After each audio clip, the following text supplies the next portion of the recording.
Bem-vindo aqui em mais um vídeo que nós destinamos aos domingos para abordar aquelas questões que foram colocadas no nosso canal durante toda a semana. Hoje é dia 7 de julho de 2024, chegamos ao episódio número 8. Desde que eu comecei a marcar, o canal tem há mais tempo, mas eu achei interessante, ao invés de ficar respondendo de forma pingada durante a semana, fazer as respostas todas concentradas num único dia, neste domingo. Agora são 10 horas e 15 minutos e nós vamos então direto ao assunto daquilo que foi levantado por aqueles que acompanham o canal e sempre trazem informações que, dentro de um contexto, eu acabo julgando, mesmo que eventualmente errando, mas eu acabo julgando que elas são importantes para que a gente tenha uma troca de ideias, de informação e, a partir dessa troca, a gente acabe melhorando nas nossas decisões com relação aos nossos investimentos. Eu vou começar aqui de trás para diante, tem bastante questões aqui do Leandro C. Silva, sempre nos ajuda bastante o canal. Na realidade, eu sempre considero muito importante os comentários, porque isso nos dá uma possibilidade de sempre debater o assunto. Às vezes, eu não sou dono da verdade, mas eventualmente eu coloco alguma coisa que pode inclusive ser questionado por você aí do outro lado, e a partir do seu questionamento eu vou melhorando a minha interpretação e tentando ajudar você a melhorar a sua também. Então ele pergunta aqui, qual a opinião sobre o governo que mudou a forma que a inflação será medida? Eu acredito que ele esteja se referindo a essa questão que foi colocado como uma reportagem da Rádio Agência. A Rádio Agência ela está junto com a empresa brasileira de comunicação, a ECB, que pertence ao governo. Então, normalmente, eles trazem o conjunto do que foi colocado, muitas vezes em legislação, e tem ali vamos dizer assim, uma interpretação que, em média, ela é favorável ao governo ou neutra. Negativo é muito difícil. Mas ela é assinada aqui por Gabriel Brum, que é repórter da Rádio Nacional, então trabalha para o governo, e foi publicado no dia 26 de junho de 2024. E o que tem aqui por trás? O governo muda cálculo de meta da inflação e coloca ainda que a mudança começa a valer em janeiro de 2025. E é natural assim, que exista Isso aqui é importante para quem é investidor. Normalmente o que vem pelo governo ou vem através dos canais do governo, a gente acaba tendo uma certa restrição de forma bastante antecipada. Mas é importante a gente tentar ler e colher uma interpretação que na realidade ela tem que neutralizar o que é a intenção do governo e colocar aquilo que é a intenção do nosso investimento, porque assim eu acho que a gente começa a tomar medidas mais consistentes. Então, essas mudanças foram feitas, ou essa mudança foi feita especificamente por meio de um decreto. Segundo o decreto, o acompanhamento da inflação vai acontecer mês a mês. Então, ele está dizendo isso porque anteriormente era necessário fazer o fechamento de 12 meses, de janeiro até dezembro. Ou seja, a cada 30 dias será observado se nos últimos 12 meses, então, por exemplo, nós estamos no mês de julho. Então nós vamos saber a inflação do mês de junho. Então você vai pegar o mês de junho e voltar 12 meses para trás, até julho do ano de 2023. Então é nesse período que vai ser apreciada a inflação, ou seja, quanto ela está evoluindo ou não em direção à meta que é estabelecida pelo Conselho Monetário Nacional. E o que é visto aí? A inflação acumulada, o quanto ela está perto ou distante desse objetivo. A meta vai ser considerada descumprida se o resultado escapar da faixa de tolerância por 6 meses. Então, por exemplo, sei lá, a inflação hoje está em 3%. Aí dá uma tolerância de meio ponto, supondo, tá? Se ela tiver longe, meio ponto, olhando, por exemplo, nós estamos no mês de julho, então nós vamos olhar de janeiro a junho. Se nesse período, nesse meio tempo, ela se afastou, tem que ser por 6 meses seguidos, né? Então tem que ser em janeiro, fevereiro, março, abril, maio e junho. Não tem intercalado, tem que ser seguido. Ela se afastou, então é um indicativo de que as medidas que foram tomadas estão se afastando da meta. É isso que está colocado nesse decreto. Então, hoje o modelo é rígido, ou seja, anterior ao decreto, conforme o ano calendário. Ou seja, como eu disse, né, de janeiro até dezembro. E o Banco Central ele tem que entregar a inflação determinada nesse período, porque o Banco Central é que tem a alavanquinha lá dos juros e outras medidas que ele pode fazer justamente para conter o avanço inflacionário ou até um deflacionário muito exagerado. Por que eles, teoricamente, né, fizeram isso? Eles colocaram aqui nesse parágrafo. E veja que nesse parágrafo, com a mudança da meta contínua, o Comitê de Política Monetária Nacional, que é o Comitê de Política Monetária, que é o Copom, ele tem mais espaço para identificar, aqui está o principal, né, a causa real que está provocando essa inflação.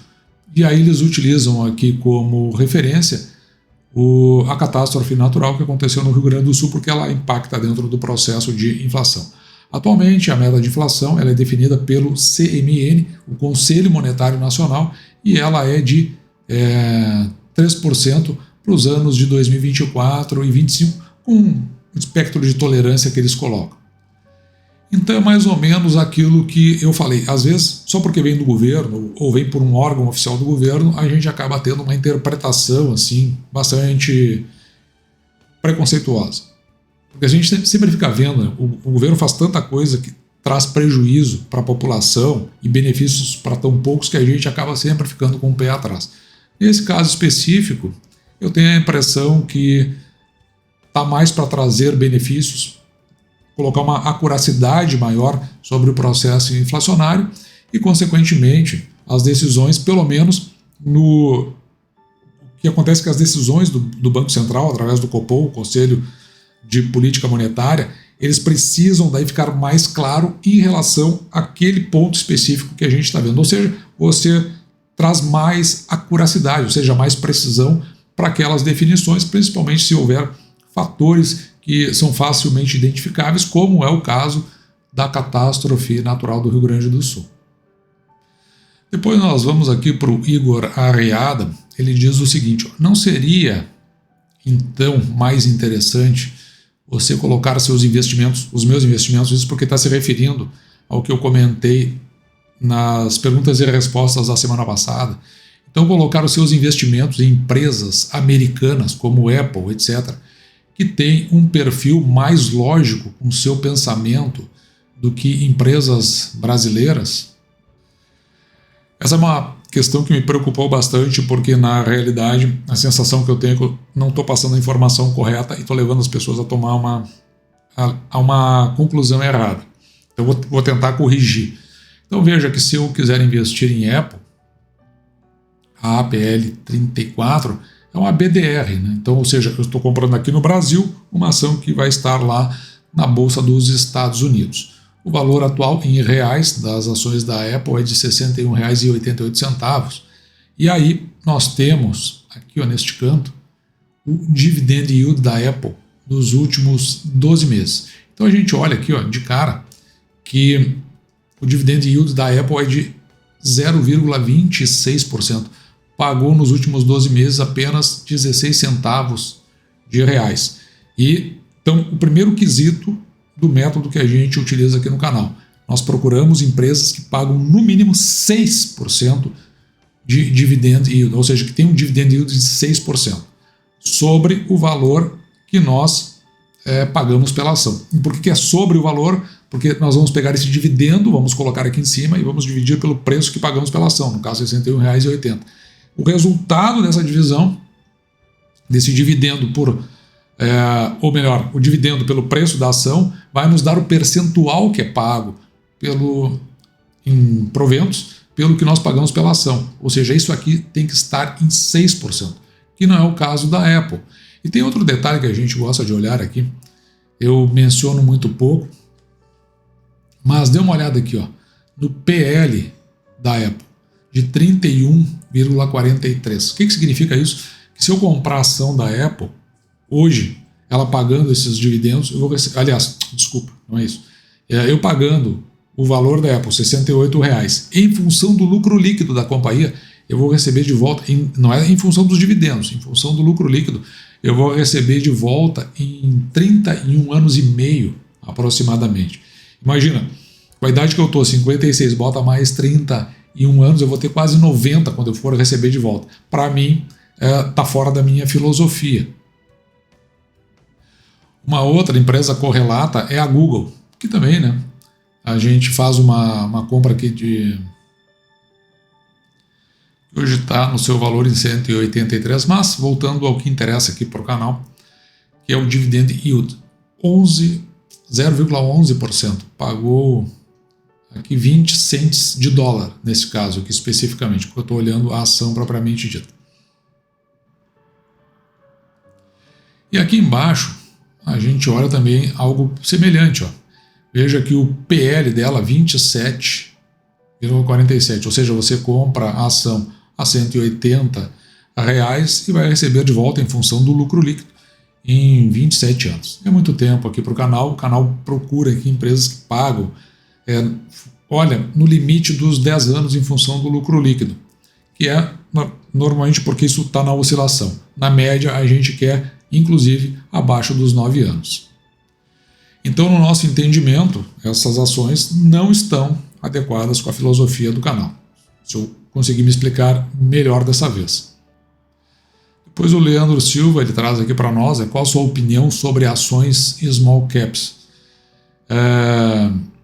que pagarão dividendos acima dos 6%. Então, o Leandro Silva pegou a filosofia, que nem é minha, né? A filosofia do canal, ela vem do Décio Bazin, do livro Faça Fortuna com Ações Antes que Seja Tarde.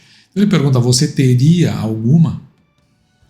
Então, eu acredito que às vezes aqui é uma questão conceitual. Por exemplo, uma small cap.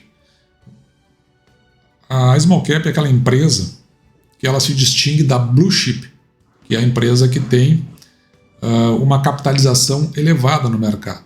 Por exemplo, eu falei de duas blue chips aqui. Falei da Google e falei da Apple. Empresas que têm uma capitalização menor que as blue chips, elas são consideradas small caps. Além disso, elas têm um potencial de valorização e também têm maior volatilidade dentro da bolsa, mas isso é só numa questão teórica. Por exemplo, uma ação que eu considero small cap, a AES Brasil, e ela faz parte da carteira. Então eu não olho muito para isso. Eu acho que essa questão ela está dentro de um parâmetro muito conceitual de mercado e não influencia. Para mim, se os fundamentos da empresa são bons, o projeto dela está em consonância com o cenário que eu faço de vez em quando a leitura aqui no canal, para mim, small caps, aliás, eu acho que a maioria das empresas aqui do canal são small caps. Depois, até uma hora eu vou dar uma olhada, fazendo um comparativo para ver o que eu tenho de blue chip e o que eu tenho de small cap. Mas eu não olho para esse tipo de coisa, não. Mas eu acho que a questão importante aqui é entender sob o ponto de vista conceitual, porque quando você entende isso aí do ponto de vista conceitual, eu acredito que não vai fazer muita diferença. E aqui nós temos a questão do Tércio, que ele coloca o seguinte: eu invisto há 4 anos e não consigo entender como bonificações são benéficas ao acionista. E de certa forma eu entendo eventualmente uma dificuldade de compreender como uma bonificação pode beneficiar o acionista, porque às vezes passa por uma questão conceitual. Por exemplo, é comum a gente encontrar numa definição de bonificação que é um entendimento como se fosse um dividendo implícito que apareceria para o acionista. Mas eu acho que antes disso uma compreensão que a bonificação ela é decorrência de um fato que aconteceu antes. Eu vou pegar um caso só para você poder entender. Pode haver outros que derivam numa bonificação. Então, primeiro tem que acontecer essa ideia aqui atrás. Por exemplo, a empresa ela resolve aumentar o seu capital. Ela faz um aumento de capital. Então, se ela aumenta o capital, esse aumento vai ser convertido em ações. Que a companhia ela pode, por exemplo, fazer um follow-on. Ela diz assim, olha, eu vou aumentar o capital, o dinheiro é meu, recurso que eu busquei é meu, o controlador, né, por exemplo, ele busca esse recurso, e se você quiser manter a sua posição, ou seja, se você não quiser ser diluído, então você vem e aporta mais recurso, e a partir desse recurso que você está colocando na empresa é que de fato tem o real aumento de capital, isso retorna para você como ação, você tem mais participação na empresa, às vezes dentro do próprio valor ainda contínuo de mercado.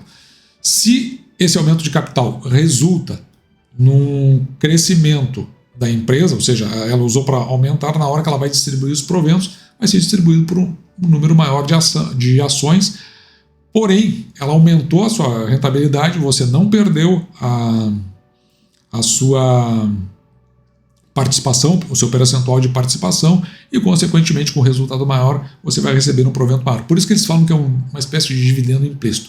Mas tem outros casos que a companhia simplesmente, em vez de pagar dividendos, o que ela faz?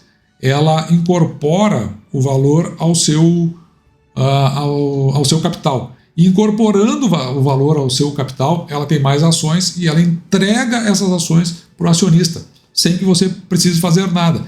Só que a ação que você está tendo, ela não tem mudança no preço dela no mercado. Isso aqui não variou. Simplesmente você vai olhar lá o seu patrimônio e você vai ver que ele aumentou. Então, veja que beneficiou no aumento do seu patrimônio. Você pode fazer o que quiser com essa ação. Porém, não esquecendo que se esse valor que incorporou ao capital da companhia for colocado em termos de investimento, que vai gerar mais rendimentos, você, claro, é uma forma subjetiva de você ser diluído. Então veja que o benefício está em vários aspectos, né, que a gente pode olhar. Eu acho que o principal deles está numa maior rentabilidade. Se você, evidentemente, né, se o caso do aumento do capital não foi por conta de um follow-on, que daí, claro, não tem bonificação neste caso, então se você foi diluído, você vai receber menos em relação ao que a companhia tem para receber. Se você não foi diluído, você tem mais ações, mas você pagou do seu bolso, certo? E mesmo assim você vai olhar se a ação ela se manteve dentro do mesmo patamar, aumentou o seu patrimônio, mas com dinheiro do seu bolso. Se a companhia faz isso por conta, aumentou o seu patrimônio e você não tirou nada do seu bolso. Então é nesse sentido que a bonificação ela é benéfica. Além do que, se esse valor levou ao crescimento da companhia e aumento da rentabilidade, você vai receber mais dividendos, porque você possui um número maior de ações. Espero que eu tenha conseguido explicar isso aí.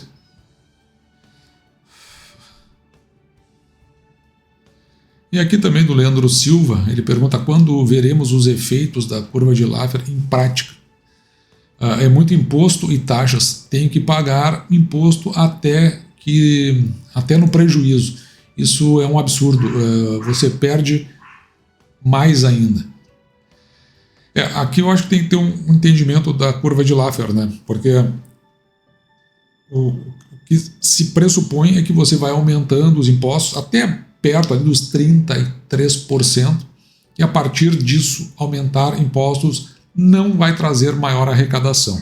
Então tem que andar nessa direção primeiro, ou seja, a partir daí inicia o processo de sonegação. É isso que fala. Neste caso aqui específico, ele está se referindo à legislação que se está tentando, né, passar dentro do Congresso. Eu falei sobre ela neste vídeo aqui,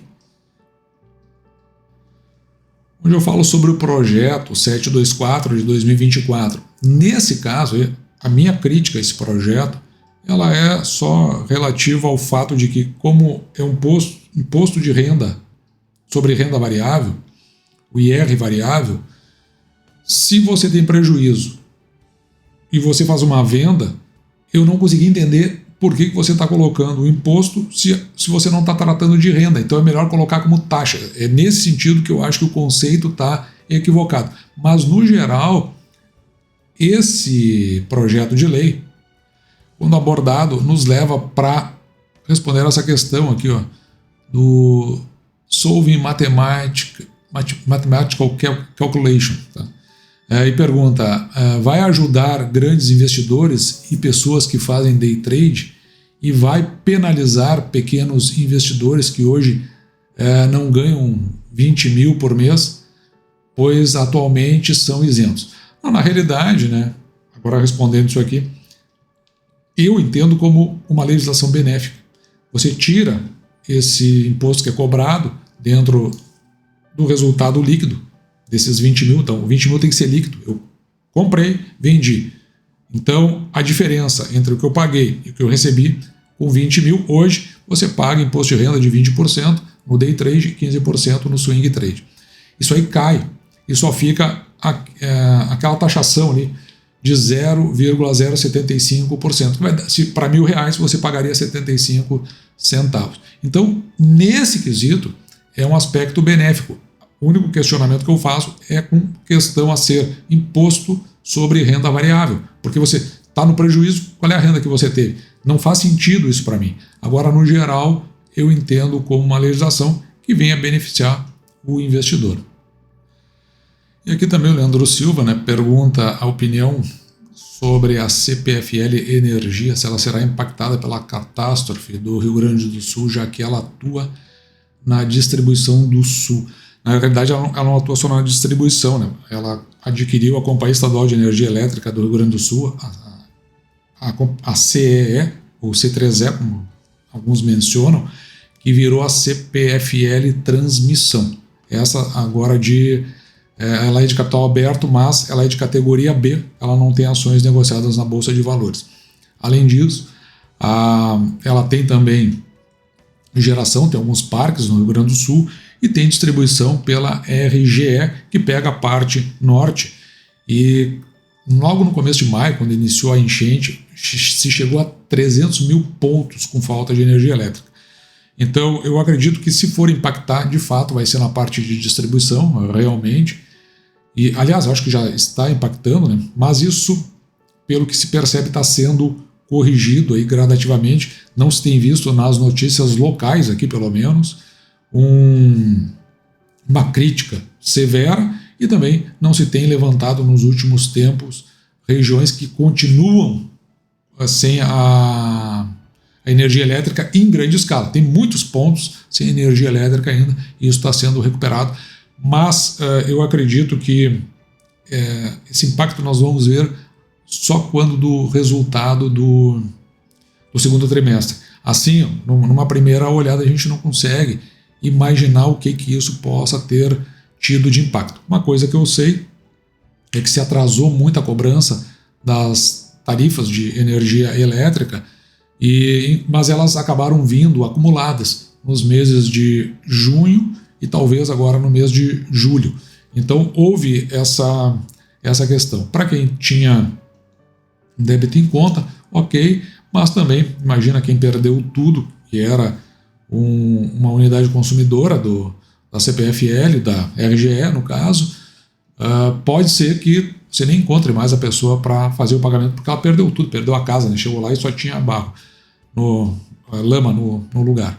Então é necessário ver o impacto disso só depois dos resultados. Com antecipação fica muito difícil de dizer, mas eu acredito que vai ter impacto sim.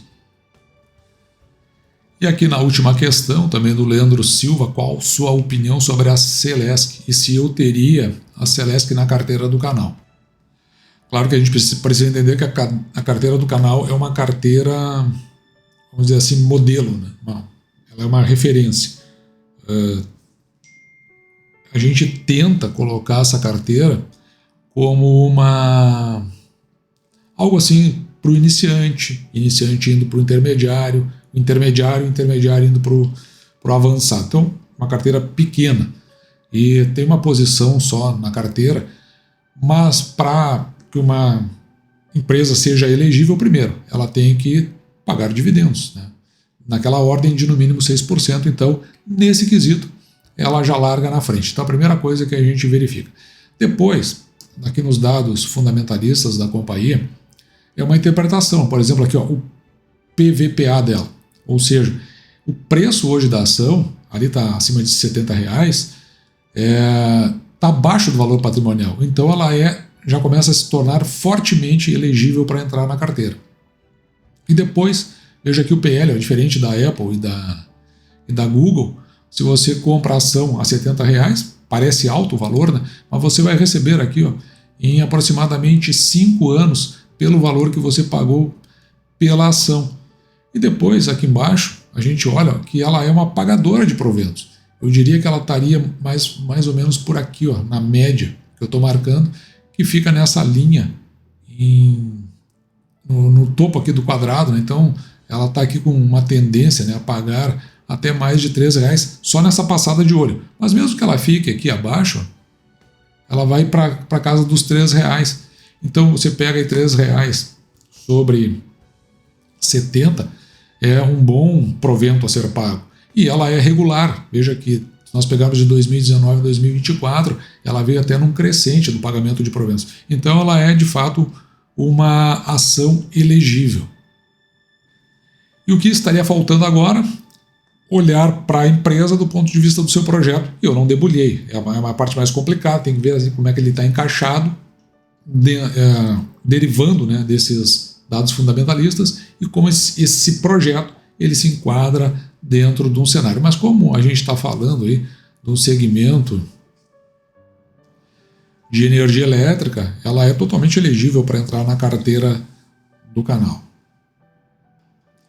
E essas foram as questões e os debates da semana passada que nós trouxemos para este domingo. Espero que eu tenha conseguido responder a todas as questões. Se alguma coisa ficou em aberto ou se eu disse alguma coisa que talvez possa não estar em consonância com o que você já ouviu ou com o que você pensa, coloca aí para nós, para que a gente traga de novo para o debate e fazendo com que dentro dessa discussão que a gente acaba tendo, outros que acompanham o canal acabem também se beneficiando. E dito isso, eu vou ficando por aqui. Espero que você tenha gostado. Me despeço de você, desejando que você fique com Deus e deixando, como sempre, o meu grande abraço